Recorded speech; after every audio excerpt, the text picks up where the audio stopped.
ditinggal pergi sama ibu. Gara-gara ibu tirinya jahat. Siapa, Pak? Hah? Siapa ya? Ini diikat nih, sama ibu tiri nih. Aduh, bikin susah aja begini. Udah lihat aja profilnya deh.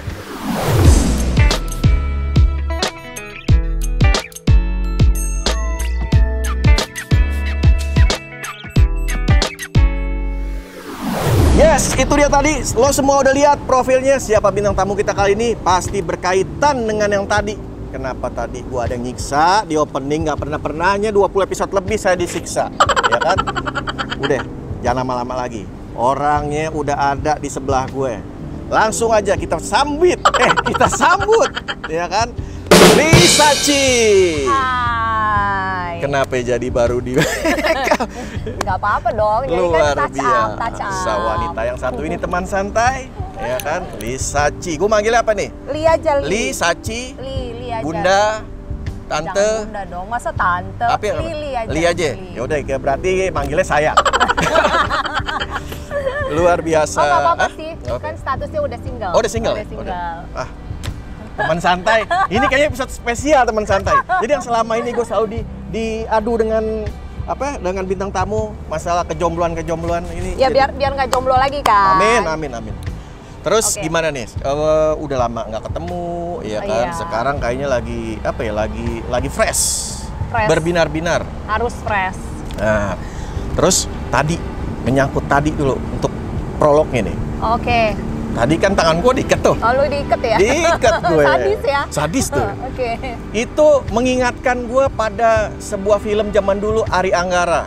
Oh. Ibu Tiri itu. Nah, teman santai juga di luar sana masih banyak bingung. Banyak momok yang menakutkan tentang ibu tiri. Tapi gue rada-rada nggak percaya gitu. Ya, maksudnya, masa sih ibu tiri jahat? Ya, mungkin ada, tapi kan nggak semua gitu kan. Nah, gue mau tahu nih, karena di luar sana beredarnya santernya katanya Image-nya ibu tiri yang kejam ya? kan ibu tiri kejam. Menurut lu deh, gue balik. Image kayak gue gini kejam nggak sih gitu? Lu nanya ke gue. Coba lihat tangannya dulu. Wangi orang santai. Yang begini sih, ya udah deh, nggak apa-apa ibu tiri deh. Kejam nggak nih ibu tiri kayak gini? Coba. Kagak halus Lu tangannya. apa hubungannya sama tangan? Kalau halus kagak, kalau kasar mungkin sering gelepak. Ini mah halus tangannya. Kayak Sri Mulat, ya kan kalau bis begini, kameramen kan diambil biasanya begitu. Sri Mulat. Gitu. Enggak. Kalau gue nggak tahu ini gimana sih di ini dong, di apa, klarifikasi dikit lah. Klarifikasi ya. Sebenarnya berita di luaran itu kebanyakan bumbu kayaknya ya. Kan kalau media kan pasti penggorengannya luar biasa kan. Kalau dalam cara mendidik semua orang pasti berbeda. Mendidik anak pasti berbeda. Nah, ibu lu, ibu gua pasti berbeda. Oh, beda. Iya, beda-beda pasti. Pasti semua orang pasti berbeda cara mendidik, dan gua adalah tipe orang yang mendidik anak itu secara disiplin. Tegas. Jadi ada waktunya belajar, ada waktunya main, ada waktunya makan. Jadi semuanya itu ada dalam satu hari itu terschedule lah gitu loh. Bukan rapi. Bukan tipe ibu yang udah nggak ada apa-apa lu main puas-puasnya main gadget atau apa, enggak.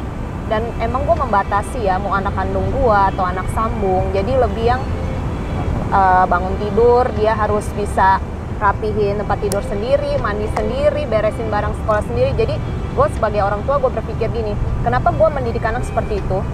One day mereka besar, kita nggak ada, mereka sudah tough, terlatih untuk bisa mengendalikan dirinya sendiri gitu.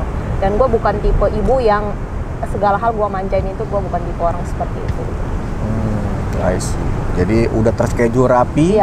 Pagi misalnya kayak kalau sekarang kan belajar online, misalnya pagi kamu siapin semua, terus belajar online gitu.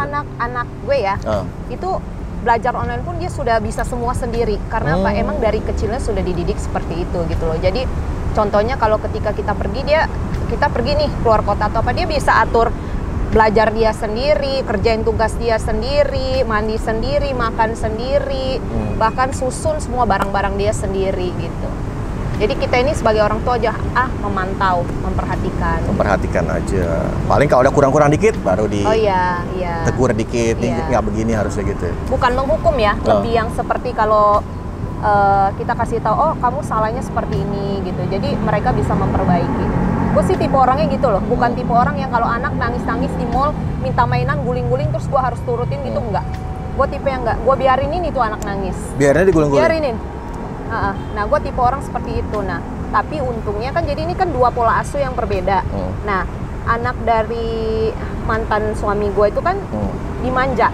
Nah kalau tipe karakter gue kan nggak bisa memanjakan anak, dan gue mendidik anak gue pun secara bisa dibilang militer lah. Oke. Ya jadi lebih tegas. Lebih tegas. Jadi semua hal itu kalau bisa dia bisa melakukan sendiri, dan kita hanya memantau sebagai orang tua. Bukan yang main iPad ya lu dari pagi sampai malam melek mata iPad, tidur iPad, itu gue bukan tipe orang seperti itu.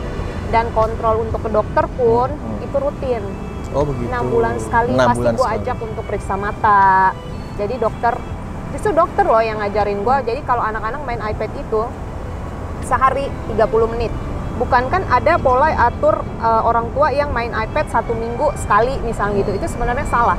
Sebenarnya setiap hari boleh, cuman ada waktunya 30 menit, tapi rutin. Jadi mata pun terkendali dengan baik gitu loh. Jadi ada pola-pola seperti itu yang emang gue pelajarin, dan gue tahu juga dari dokter. Dari dokter. Iya. Dari pola makan pun sama. Semua dijaga banget. Enggak membiasakan jajan loh gue. Iya. Jadi anak gue kalau sekolah dibekalin dari rumah, dan nggak pernah kasih uang jajan. Jadi nih ketika yang cewek kan udah SMP nih. Jadi ketika kita juga bingung nih, misalnya mau kasih uang jajan, dia udah nggak mau. Nggak, aku udah terbiasa mami masak gitu loh, aku nggak mau. Jadi kadang-kadang aduh bangun pagi kan mesti siapin masak buat anak-anak. Jadi ada satu momen misalnya udah ya kasih uang jajan ya, 1 hari pun nggak mau, karena dia sudah terpola biasa makan dari rumah. Iya. Bisa jadi, karena terbiasa ya, jadinya. Benar-benar. Jadi cara mendidik orang berbeda-beda, pola mendidik orang berbeda-beda. Yang pasti intinya adalah yang penting kita nggak gebukin itu anak, ya kan? Nggak menghukum itu anak. Istilahnya sampai yang berita beredar biru-biru dan lain-lain. Ya. Berarti itu nggak ada ya? Nggak ada sama sekali, sebenarnya nggak ada sama sekali. Oh, kan teman santai. Berarti nih tipikal ibu tirinya nggak seperti yang kalian bayangkan serem gitu. Gue juga meyakini sebenarnya tuh ibu tiri tuh nggak serem. Ya. Lebih kejam ibu kota dibanding ibu tiri. Jadi buat teman santai, cross check dulu kalau dapat info-info di luar sana, ya kan? Belum tentu ibu tiri sejahat itu. Kalau ibu tiri kayak gini berarti sayang dong. Pasti, sama anak-anak itu. Pasti dong. Kalau mendidik anak itu buat gue gini ya, itu anak dari kecil, lu mesti akar pondasinya harus kuat nih. Ketika akar pondasi kuat, ketika dia besar, lu bisa yang, oh gue umur gue nggak panjang nih amit-amit misalnya ya, oh berarti gue sudah membekali dia ya untuk satu step dia bisa melanjutkan hidup. Coba lu bayangin kalau dari kecil kita manja, kita alemin, gede nggak ada kita, gimana? Kan lebih jauh lebih kasihan. Jadi pola berpikir orang berbeda-beda. Oh, udah dengar semuanya. Jadi sudah ditepis, sudah dikonfirmasi, klarifikasi masalah ibu tiri jahat itu tidak ada. Itu hanya di dongeng-dongeng itu. Ya mungkin kalaupun ada di luar sana, selentingan lah, bukan yang satu ini. Sekarang lagi kegiatan sibuk apa nih? Aku YouTube, terus aku emang main garmen baju, ya baju kan? Ya? Iya, baju. Jadi lebih ke perusahaan-perusahaan biasanya. Terus kemudian ada mau bisnis baru, berpartner juga. Jadi ya ngerjain itu aja. Kuliner? Paling dengar ini ada kuliner juga. Oh ada. Jadi ceritanya itu sebenarnya udah punya 2 cabang tadinya, dan itu rame banget dan sangat disayangkan harus ditutup karena waktu itu saat itu gue hamil. Oh gitu. Jadi emang harus bed rest total sama dokter, dan akhirnya harus keguguran juga. Jadi udah ketika ngelewatin proses itu kan bertubi-tubi nih, gila ya, bertubi-tubi banget. Perempuan bayangin udah keguguran, digugat cerai, yang lo kenapa ya, kok kayak lu kayak kesambar petir gitu, bukan hal yang lu lakukan gitu loh. Nah lu harus digugat cerai, terus lu harus dilaporkan gitu loh. Jadi kebayang nggak lo mental gua, psikis gua seperti apa gitu loh. Jadi ya sempet, terus udah akhirnya bertubi-tubi situ gua sampai yang udah deh gua nyerah deh, gua nggak mungkin lanjutin itu kuliner dulu gitu loh, karena kan masih pakai nama mantan kan. Ya nggak apa-apa, itu namanya cobaan dalam hidup. Tapi kan di balik cobaan nanti mungkin ada kenikmatan tersendiri. Iya. Amin. Gitu menemukan pasangan yang tepat ya, yang tepat. Yang tepat. Bukan yang baik, bukan yang baik. tepat. Yang tepat. Yang tepat. Yang baik banyak, tapi yang tepat belum tentu. Susah. Terus wishlistnya apa sih di kedepannya? Cari uang, yang banyak, terus? ya kan? Kalau berdiri sendiri emang dari dulu juga berdiri sendiri kan, jadi lebih kayak gitu. Terus bisa menemukan pasangan yang tepat. Itu. Buat buat bisa diajak senang, susah, terus bisa selalu ada lah ibaratnya. Bisa yang berdiri bareng deh gitu loh. Bisa berjalan seiringan gitu. Ya apalagi kalau hobinya sama. Iya. Yang lebih ini, keren ya. Itu lebih maksimal lebih lagi hati-hati lah. nanti. Kalau lu belum nikah, lu mesti 2 kali hati-hati deh kalau lu tahu proses perjalanan hidup. Oh gitu ya? Pernikahan gue, lu mesti memilih perempuan pun harus seleksi, harus proses yang panjang. Nah, baru lu jadiin istri. Wih, luar biasa teman santai. Di episode kali ini gue lagi dibenturin lagi, kan? Tetap. Jangan sampai keduluan gue lagi. Oh gitu ya? Iya dong. Tenang, ntar gue susul. Nah, Ri, nyambung lagi nih. Image, masalah image ya kan. Kalau di luar sana, seorang Lisaci ya orang tahu.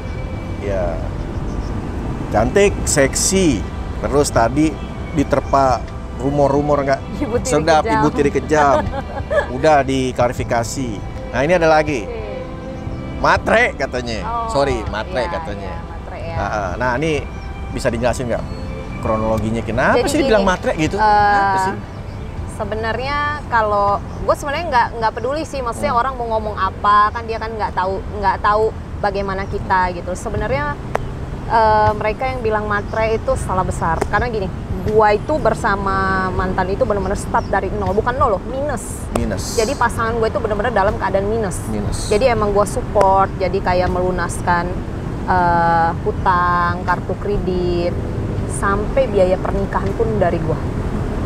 Awal-awal biaya pernikahan itu emang dari gua. Nah, jadi karena gua ini pengen supaya suami gua ini dilihat oleh orang, ya, dilihat dari orang, terus dilihat gitu maksudnya, oh berarti suami gua ini lebih yang seperti apa ya? Oh, dihargai orang. Iya. Jadi ketika kita beli mobil secara pribadi itu pencitraannya adalah dia yang beliin gua, gitu loh. Sama ketika kalau gua beli barang-barang brand juga pencitraannya itu dia yang beliin gua, gitu loh. Karena kan bagaimanapun kita harus menghargai seorang suami ya. Maksudnya gimana ya? Kadang kan emang itu pilihan gua. Bagaimanapun gua harus menghormatinya. Jadi ada proses seperti itu.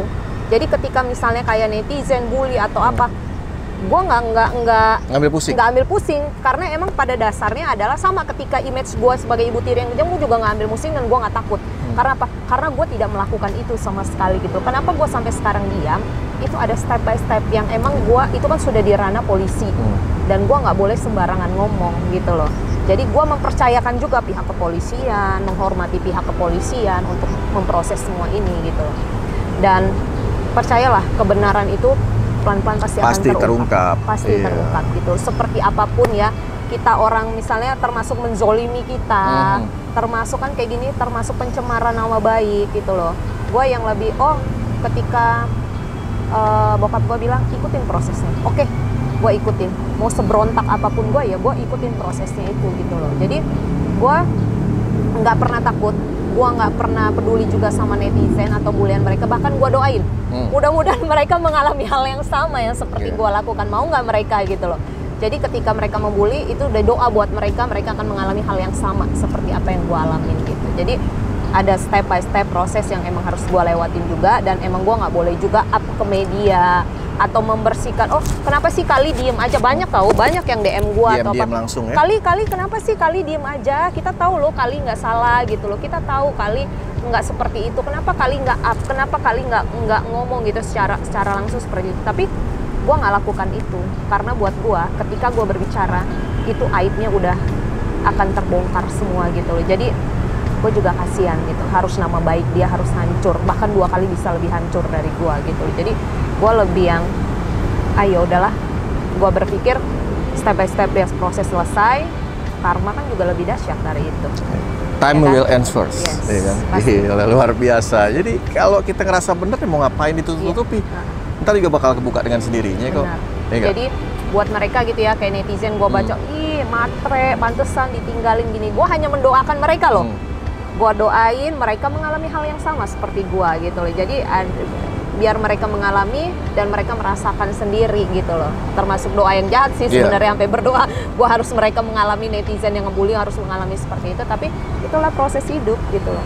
Tapi makin kesini gue makin bisa berpikir, oh berarti kita itu mau sebaik apapun kita, mau mensupport apapun, seperti apapun pasangan kita, ketika dalam kondisi yang berbeda, lu akan bisa dibuang juga gitu. Ya. Jadi yang bikin gue sedih itu seperti ini. Gue masuk di pernikahan yang dimana mantan istri dan suami ini rebutan anak. Dan gue suruh mendoktrin anaknya. Gue suruh mendoktrin loh. Gue suruh mendoktrin dan tidak gue lakukan. Nah itu kenapa satu alasan poin yang gue salah sama suami gue adalah gue tidak melakukan ketika gue disuruh mendoktrin anaknya. Itu yang pertama. Dan ketika gue memberikan anaknya ke ibu kandungnya. Itu kesalahan gue terbesar. Karena apa? Dia berpikir gue nggak nurutin dia gitu. Nah itu yang membuat dia amarahnya memuncak, seolah-olah gue nggak mau ada itu anak dalam hidup gue, padahal tujuan gue nggak seperti itu. Nah itulah yang bikin dari nggak ada cerita jadi ada cerita gitu. Jadi bola salju. Ya, dari nggak ada cerita jadi ada cerita. Dari yang tadinya kita misalnya dalam keadaan baik-baik, kita melakukan baik, berpikir baik, ketika keadaan seperti ini baik pun berpikir jahat gitu. Jadi salah aja. Salah. Ya, itu dia teman santai, tadi udah dijelasin semua. Jadi nggak ada lagi yang namanya lisaci matre, ya. Iya. Jadi mungkin kalau yang kalian maksud matre itu yang lain lagi, yang lagi-lagi yang ada di luar sana, ya kan, C matre, ke laut aja, ya ada lagunya. Tapi matre ya boleh. Matre sih, wajar. Selama Matrenya apa pasangan dulu? lu bisa menuhin ya nggak kan, masalah, okay. nggak masalah gitu. Karena cantik itu butuh modal emang. Iya, luar biasa perjalanan hidup dari seorang Lisaci, ya kan. Nah, nggak berasa nih teman santai. Ini adalah momen spesial selalu. Kenapa? 2 pertanyaan terakhir ini, last question ini selalu wajib ditanyakan di episode ini. Oke, apa? Nah, ini lebih up to the personal. Oke. Untuk saat ini, seorang Lisaci, siapa orang yang paling disayang dan alasannya apa? Ya itu pasti anak. Alasannya? Ya itu kan, ya anak mah pasti ya Jesslyn lah, maksudnya dia ada dalam seperti kondisi apapun kita. Tuh anak perempuan itu luar biasa banget. Jadi gini, dia punya papi yang punya segalanya. Oke. Istilahnya dia tinggal ngomong, dia diturutin. Tapi dia memilih ibunya yang berjuang. Jadi dia lebih memilih ikut ibunya yang berjuang gitu loh. Jadi yang emang bekerja gitu loh, yang emang bukan di kehidupan yang mewah yang dia punya. Dia lebih memilih seperti itu. Jadi buat gua, nih anak berarti kan ngikutin kita gitu loh, karena udah terbiasa sama kita, ya pasti sayang. Itu aja. Nomor 1 lah itu pasti. Nomor 1. Semua orang tua juga pasti anak nomor 1. Oke. Sip. Nah, ini pertanyaan terakhir masuk, tapi masih ada kaitannya dengan pertanyaan tadi. Kalau tadi siapa orang yang disayang? Nah, kalau sekarang mumpung pada saat ini kita masih dianugerahi kesehatan, masih bisa beraktivitas, ya kan? Nah, andai kata kita mendapat satu momen kesempatan, namanya apalagi ini kan konten bisa dinonton, dinikmati kapan aja, di mana aja, tanpa batasan ruang waktu, ya kan? Nah, dapat satu momen kesempatan, seorang Lisaci mau ngomong apa sih, mau ungkapin apa sih kepada orang yang disayang? Dalam hal ini tadi berarti anaknya. Apa yang mau Lisaci omongin, anaknya bakal nonton. Nah, langsung aja ke sana. Oh gitu, oke. Jesslyn, sampai kapanpun ya mami pasti akan sayang sama kamu, ya kan? Tapi kan setiap hari juga gue, maksudnya ada momen-momen tertentu emang dia juga paham kan. Jadi emang pesan gue ke Jesslyn adalah ketika mami udah nggak ada gitu loh. Jadi gue udah emang bekalin dia untuk melanjutkan step hidup dia gitu. Seperti itu sih. Situ dong, kan di sini. Jadi sedih. Ya karena jadi tadinya kan dia biasa ikut sama gue ya, nggak pernah gue tinggal dari kecil sampai usia di SMP gini. Jadi ketika ada momen gue harus menghadapi masalah bertubi-tubi seperti ini, jadi dengan tidak mengurangi rasa hormat, papinya bilang biar Jesslyn sama dia dulu gitu. Dan dengan gue juga nggak egois gitu loh, daripada ditinggal-tinggal, ya udah bagaimanapun kan dia bapaknya gitu. Komunikasi baik. Sedih lah, pasti sedih karena nggak tidur bareng kan gitu. Iya, oke. Itu dia tadi teman santai, curhatan hati dari seorang Lisaci udah keluar semua, unek-uneknya dia diomongin, udah ditepis beberapa problem. Lu nggak tanya pacar? Hah? Nggak Tadi tanya ya? apa? Nah, Tadi. itu bukan pacar loh. Enggak, tadi kan udah ditanya lagi. Wish-nya ada ke situ. Mau ditanya nih? Oh, Hah? nggak Mau bercanda, nih? bercanda. Makanya. Ntar dulu, jangan Biar surprise tenang. nanti kan ada. Jangan dikasih bocoran dulu. Ya kan? Gitu, jadi itu udah keluar semua unek-uneknya. Thank you banget Lisaci. Oke, sama-sama. Udah ngundang santai bareng gue, Farley Jackson di sini, ya kan. Nanti kita insya Allah di kedepannya ada lagi konten-konten berikutnya. Kita kolaborasi lagi buat fans-fansnya Lisaci juga, ntar tunggu aja di channel ini, nanti ada lagi. Terus juga buat kalian yang belum subscribe channel ini, nah, aduh benar-benar kelewatan Jangan kalian. lupa like and subscribe. Nah, diklik dong tombol subscribe-nya, di-share ke keluarganya, ke temennya semua. Jangan lupa juga tekan tombol loncengnya. Iya, karena support dari kalian walaupun satu aja itu bisa membantu membesarkan channel-channel karya anak bangsa. Begitu. Iya. Dan juga selain di-subscribe, buat kalian semua yang mau support channel Santai Bareng gue bisa juga di-follow Instagramnya, terus Facebook page-nya juga, cari aja di @santaibarenggue. Nah, ada di situ semua lengkap. Kulik-kulik aja, tanya-tanya aja. Terus juga buat lo semua yang masih mau nanya-nanya penasaran tentang Lisaci, kan tadi di bumper awal ada Instagramnya. Nah, bisa tanya aja, silaturahmi, komen-komen. Boleh tanya, boleh bully, Boleh, apa tanya, aja boleh. Yang penting interaksi silaturahmi gitu. Nggak apa-apa, nggak masalah gitu.